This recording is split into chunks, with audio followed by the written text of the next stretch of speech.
أنا سلمى، بنت في العشرينات من عمري، ساكنة لوحدي في بيت كبير في الريف.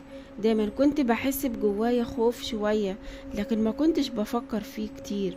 أنا رافضة فكرة الجواز دلوقتي، وده خلاني أبقى مستقلة أكتر في حياتي.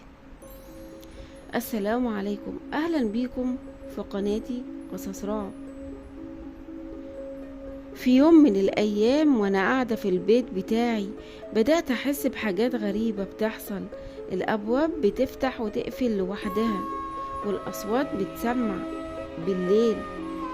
في الأول كنت فاكرة إنها مجرد رياح أو حشرات، لكن بعد شوية بدأت أحس بوجود حد تاني في البيت.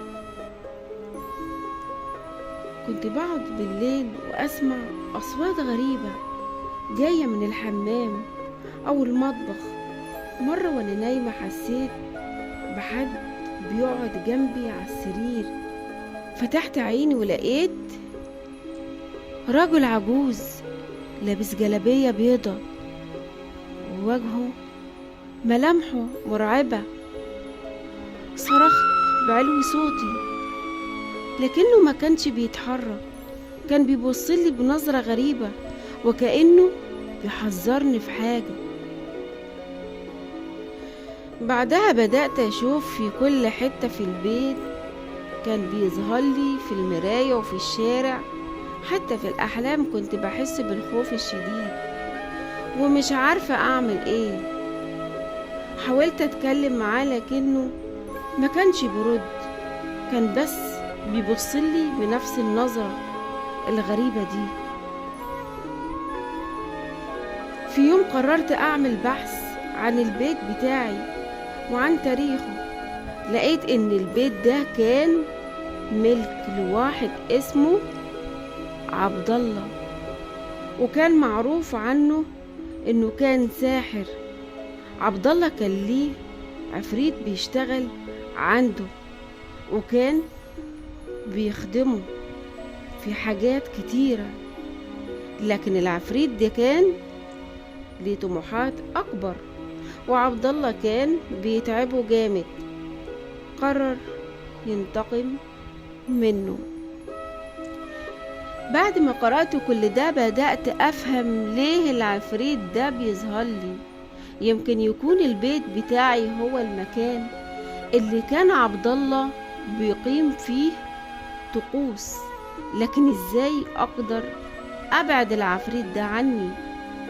بدأت أعمل طقوس وحاجات كتير عشان أبعد العفريت، لكن مفيش حاجة كانت بتشتغل. العكس، كان بيظهر أكتر وأكتر، لحد ما في يوم قررت أعمل حاجة مختلفة. جبت شيوخ كتيرة وقالولي إني لازم أعمل طقوس معينة عشان أقدر أتحكم في العفريت أو أبعده. لكن أنا ما كنتش مقتنعة بكلامهم.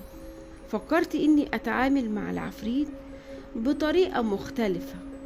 قررت إني أتكلم معاه وأشوف إيه اللي هو عايزه. هو عايز إيه؟ في يوم من الأيام وأنا قاعدة في البيت بتاعي ندهت عليه. قلت له أنا عارفة إنك موجود هنا، وعارفة إنك عايز حاجة. إيه هي؟ قولي علشان أقدر أساعدك. سكت شوية وبعدين سمعت صوت بيجي من حتة في البيت. قال وانا عايزك تكوني ليا، عايزك تكوني زوجتي في العالم التاني. اتصدمت من طلبه، لكني فكرت اني ممكن استخدمه لمصلحتي. قلت له موافقة، بشرط انك تسيبني في حالي في الدنيا دي. وافق العفريت، وبدأت حياتي تتغير. العفريت بدأ يظهر لي بشكل أقل، وبدأت أحس بالراحة تاني في البيت بتاعي. لكن بالليل كنت بسمع صوته بينده عليا، وكنت بحس إن في حاجة بتستناني في العالم التاني. فضلت على الوضع ده فترة لحد ما بدأت أحس إن حياتي بقت مقيدة، ما كنتش قادرة أعمل حاجة من غير ما أحس بوجوده. فكرت إني أرجع في كلامي، لكني عرفت إن العفريت ده مش هيسيبني في حالي بسهولة. كان بيظهر لي في كل حتة وبيحاول يقنعني إني أروح معاه العالم التاني. كنت بحس بالخوف الشديد ومش عارفة أعمل إيه.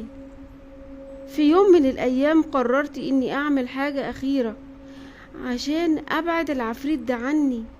جبت شيخ معروف معرفته في الأمور دي وطلبت منه يساعدني.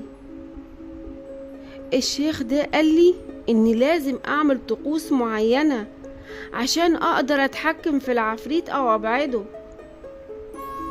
بدأت أعمل الطقوس دي وكنت بحس بتأثيرها. العفريت بدأ يظهر أقل وأقل لحد ما اختفى تماما. حسيت بالراحة تاني في البيت بتاعي، وبدأت أحس إن حياتي بقت طبيعية تاني.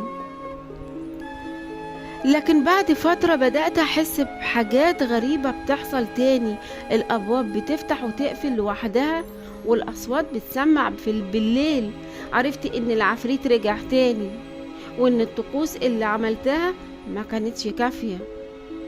في يوم من الأيام وأنا قاعدة في البيت بتاعي سمعت صوت العفريت بينده عليا. قلت في نفسي خلاص أنا مش هقدر أهرب منه. قررت إني أواجهه وقلت له أنا عملت كل حاجة علشان أبعدك عني، لكنك راجع تاني. إيه اللي أنت عايزه؟ رد العفريت وقال أنا عايزك تكوني معايا في العالم التاني، عايزك تكوني زوجتي ومش هسيبك في حالك. في اللحظة دي حسيت اني مفيش مفر. قررت اني اقبل. عرفت وقلت له موافقة، بس بشرط انك تاخدني معاك في العالم التاني دلوقتي وتسيبني في حالي في الدنيا دي لحد ما تيجي اللحظة اللي هتيجي فيها تاخدني. وافق العفريت وقال موافق، بس هتيجي معايا دلوقتي. في اللحظة دي حسيت ان حياتي بتنسحب مني. العفريت مدلي ايده وانا مسكت فيها. حسيت بنفسي بتحرك ناحية الباب وخرجت معاه من البيت. مشيت معاه في الشارع لحد ما وصلنا لحد المقابر. دخلنا المقابر ولقيت نفسي في مكان غريب، كان فيه أنوار بتلمع وأصوات بتسمع. حسيت إن ده هو العالم التاني اللي كان العفريت بيكلمني عنه. في اللحظة دي عرفت إن حياتي خلاص انتهت. أنا دلوقتي في العالم التاني ومعايا العفريت. مش عارفة إيه اللي هيحصل في المستقبل، لكن عارفة إن حياتي مش هتبقى زي ما كانت قبل كده. بس كده، ما تنسوش تشتركوا في القناة وفعلوا علامة الجرس علشان يوصل لكم كل جديد، واكتبولي في التعليقات رأيكم يهمني. والسلام عليكم ورحمة الله وبركاته.